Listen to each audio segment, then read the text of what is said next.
que essa paz que agora registramos possa, com a nossa participação, alcançar o nosso coração.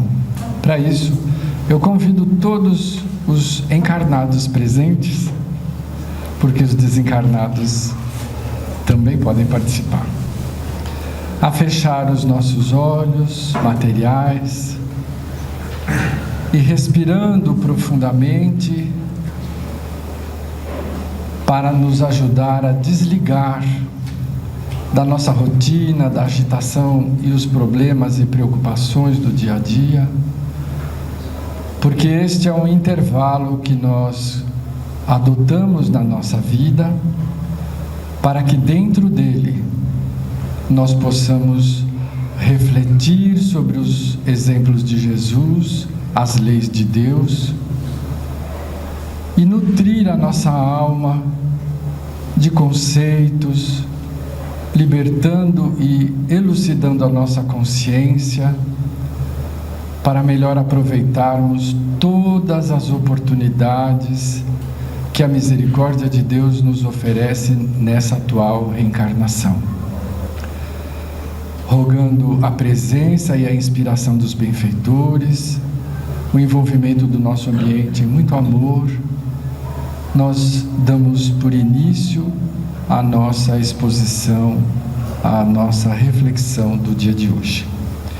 O capítulo do Evangelho segundo o Espiritismo é o 19º. E o tema deste capítulo é a fé. Qual fé? A fé que remove montanhas. Nós sabemos a importância da fé humana, autoconfiança, a nossa certeza, mas nós estamos no centro espírita. Aqui nós viemos buscar a informação da fé religiosa, fé espiritual. Há muitas demonstrações de fé cega daqueles seres que conseguem atingir feitos notáveis com base nessa fé. Nós respeitamos, mas queremos esclarecer que a doutrina dos Espíritos nos convida a desenvolvermos a fé raciocinada. Porque fé é algo que nós trazemos da criação de Deus dentro de nós, todos nós. Mas, como tudo que o Pai nos dá, ela está em semente, ela está em potencialidade. Nós precisamos desenvolver a nossa fé. E a fé raciocinada se desenvolve com base nas informações que nós trazemos e que vão nos alimentando, formando uma estrutura para que essa estrutura seja sólida, firme, para que a fé raciocinada, construída com o nosso trabalho, com o nosso esforço, nos auxilie a passar pelos momentos de alteração da nossa jornada de evolução. Nós sabemos que o Pai nos criou iguais, todos iguais, sem privilégios, mas também todos tábula rasa, simples, ignorantes de tudo. São as vivências que vão nos enriquecendo e nós vamos aprendendo a desenvolver a inteligência e, através da inteligência, a escolha do que é bom e a rejeição do que não é bom. Mas afinal, o que é bom? Tudo o que está no programa de Deus. Nós temos um programa para todas as criaturas criadas por Deus, não só as criaturas humanas, toda a natureza, toda a criação, que é a de ser útil. Uma árvore frutífera, ela não produz para si própria. A fonte ajuda a produzir o rio que vai se aumentando, avolumando para desaguar no mar. Então, a natureza nos ensina que a prática de Deus é dar a todas as suas criaturas um papel útil no bem, para atender e socorrer a todos, onde você estiver, nas condições que você estiver, com as possibilidades que você tiver, sem criar angústia. Eu queria ter dinheiro para poder socorrer tanta fome. Não. O que você tem, partilha. Vamos lembrar do óbolo da viúva, né? Teve aquela moedinha de cobre que não valia quase nada, mas era tudo que ela tinha. A importância não é o efeito ou o feito, mas é o efeito que ela causa em nós. Quando você deseja escolher o bem, quando você deseja seguir o caminho de Deus, quando você deseja ser útil aonde você estiver, você está trilhando o programa superior que Deus instaurou a cada um de nós. Aquele que cultiva a fé com base na razão, no entendimento, apoiado pela ciência que tem se desenvolvido, a ponto do Kardec dizer que a verdadeira fé é aquela que encara a ciência e os fatos em qualquer época. Nós não podemos dormir ou ficar nos encantando com situações que não sejam reais. Então, quando nós conseguimos fazer tudo isso e estruturamos a nossa fé em algumas certezas, nós passamos a ter uma tranquilidade e uma serenidade diante das situações agitadas da nossa condição evolutiva, que é admirável. Você fica sereno. Mas a dor e a agitação não afeta essa criatura? Afeta. A dor afeta a todos nós. É a nossa aliada.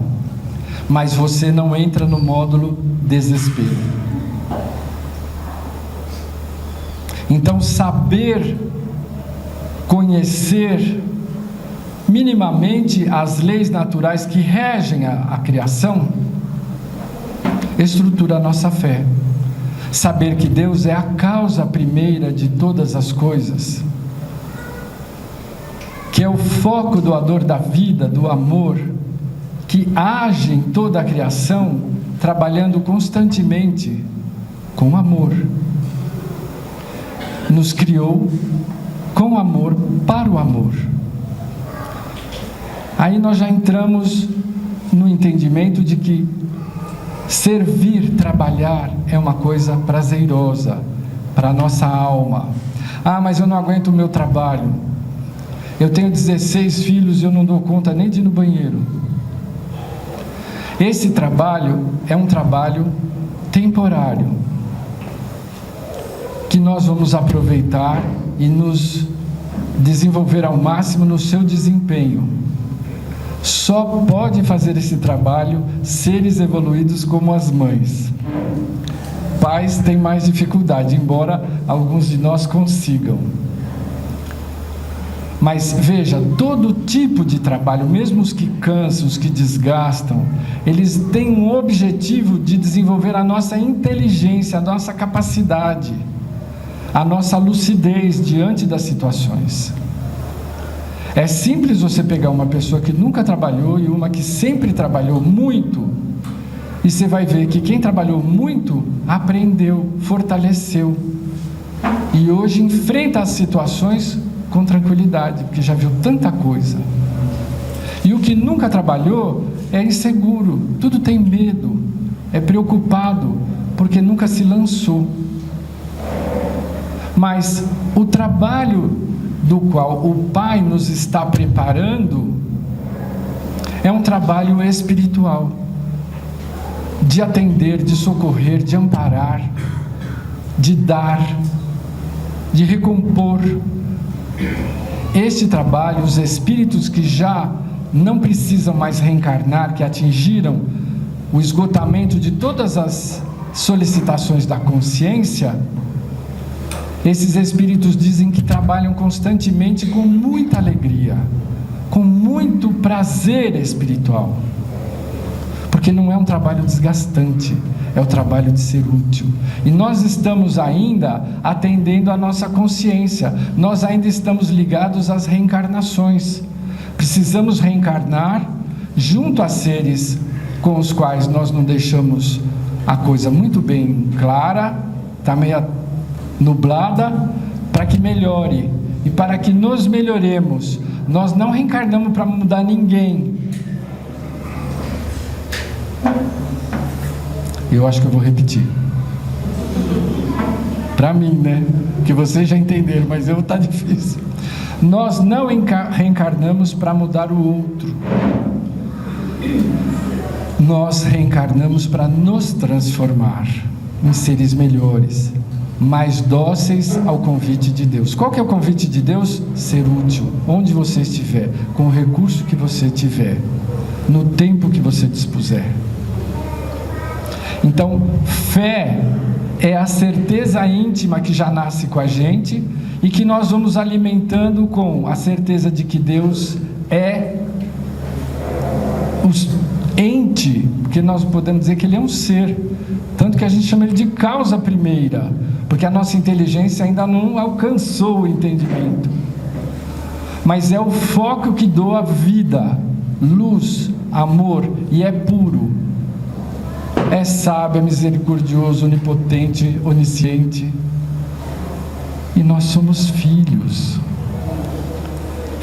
amados, tão amados que Ele nos permite errar. Errou, corrige. Plantou espinho, colhe o espinho. Eu vou te ajudar com a minha misericórdia, para que você aprenda a informar a tua consciência que esta não é uma boa semente, que traz consequências dolorosas. Toda vez que a gente sai do rumo do bem, da luz, nós precisamos retornar a ela. E esse retorno é sempre com a ajuda da irmã dor. Se nós pudermos lembrar o pobrezinho de Assis, o sol de Assis, Francisco de Assis. Então, graças à dor, nós retornamos. Mas não fosse ela, nós ainda acho que estávamos nos afastando da estrada até hoje. Então, através da dor, voltamos. O entendimento deste panorama de toda a criação nos robustece a fé. A fé que nos diz: tem esperança. Está ruim hoje, mas porque você está consertando aquilo que não foi bom. Persevera, persiste, escolhe sempre o bem. Se te fizerem algum mal, retribui com o bem que você possa fazer. Estas certezas nos vão ampliando a fé.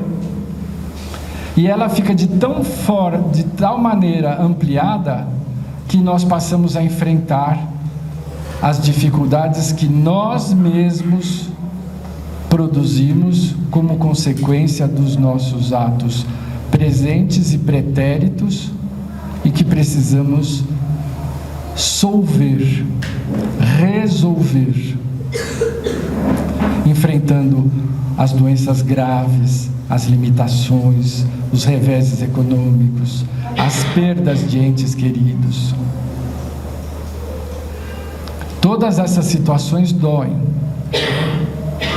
mas nós, na certeza de que o reencontro acontecerá, certamente, que este é um tempo curto, rápido de vida material, E que aquele que permanece aqui, permanece com a tarefa de continuar se melhorando, se transformando, enriquecendo a própria alma de virtudes cristãs.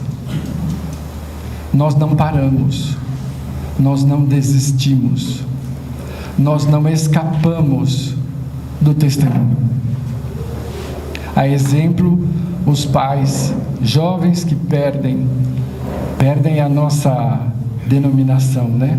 Cujos filhos retornam mais cedo à pátria verdadeira, e que dói tanto aquela saudade que eles passam a se dedicar aos filhos que não possuem os pais, porque eles são pais que temporariamente estão sem a proximidade dos filhos. E neste impulso de atendimento encontram uma razão, uma motivação, um equilíbrio, e conquistam muitos amigos espirituais pelo gesto e materiais pela ação. Nunca teremos situações que não possam ter a amenização da misericórdia de Deus. Isto é fé. Eu tenho a certeza. O Emmanuel ainda vai mais além. Ele diz que acreditar, eu vou até pegar aqui no texto, porque vale a pena. Conseguir a fé, esta fé raciocinada, é alcançar a possibilidade de não mais dizer eu creio, mas afirmar eu sei. Eu sei que é assim. E esta certeza não me dá dúvida, não me dá amargura, não me dá melancolia, não me deprime. Mas, sempre tem um mas, né? Está vendo tão bem. Mas a fé não pode abrir mão das obras. Uma fé construída cheia de informação, né? Tem os espíritas aí que adoram fazer curso. Não tem um curso novo para a gente fazer? Querem estudar, não querem trabalhar. Então a gente às vezes investe em conhecimento, mas o conhecimento só é bom quando ele é útil. E a fé é a mesma coisa. A fé sem atitudes que demonstrem, ela perde o valor, a eficácia. Por isso hoje nós temos a parábola da figueira seca. O Cristo voltava de Betânia com os seus apóstolos, e no texto evangélico, nas anotações de Marcos,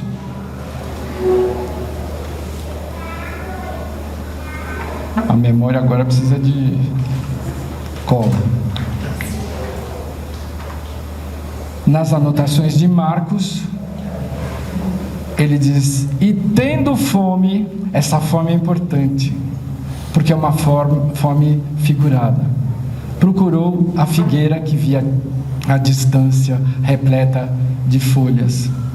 E chegando lá, não encontrou fruto, porque não era a época do fruto.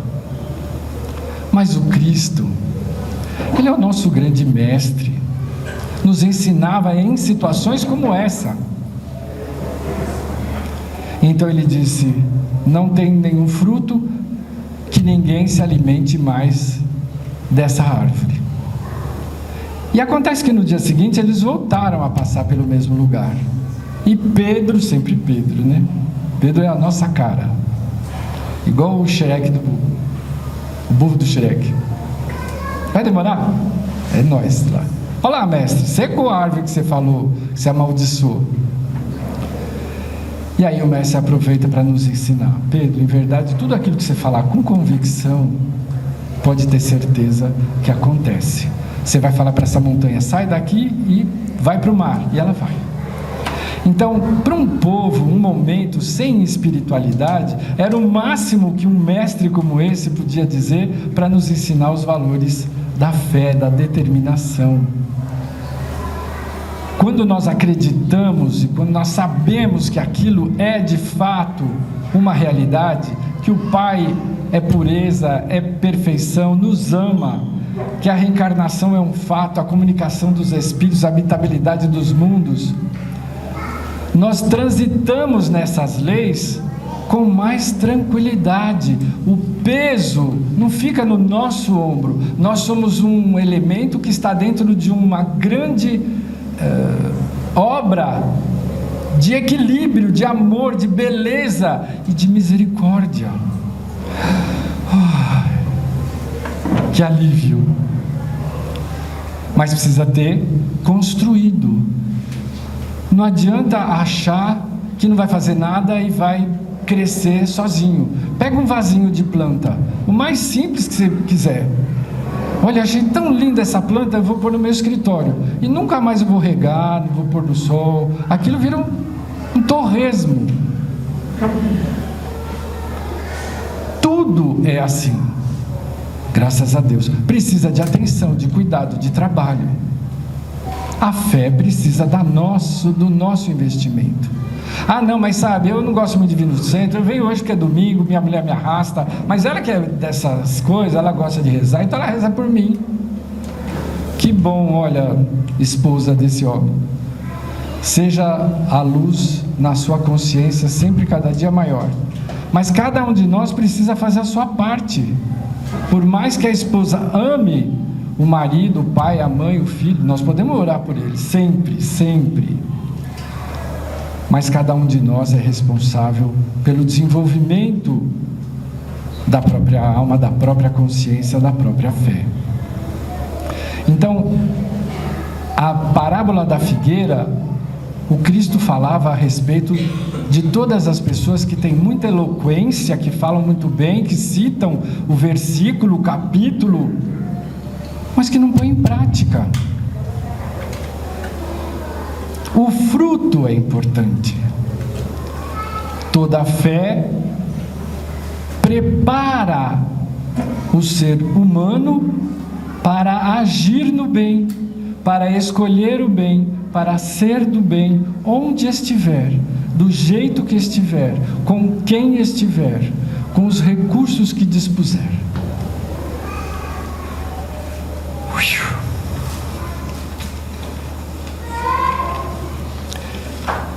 É para a reflexão, mas eu não podia deixar de encerrar trazendo essa peça que é uma pérola da Meimei, psicografia do Chico, claro, que diz assim: não percas a tua fé.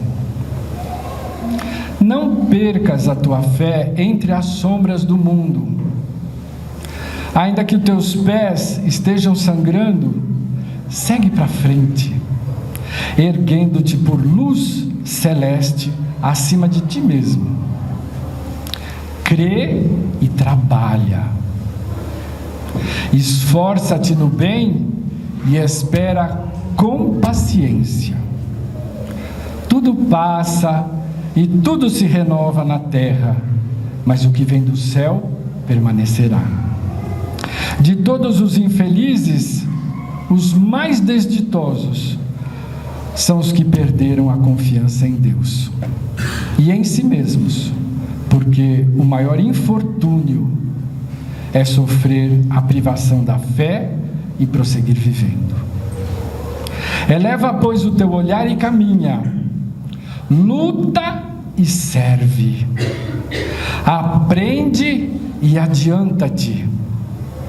Brilha a alvorada além da noite. Hoje é possível que a tempestade te amarfanhe o coração e te atormente o ideal, aprisionando-te com a aflição ou ameaçando-te com a morte. Não te esqueças, porém, que amanhã será outro dia. Que maravilha! Agradecidos aos benfeitores amigos, a Deus pela bênção da consciência, nós vamos com os nossos corações cheios de bom ânimo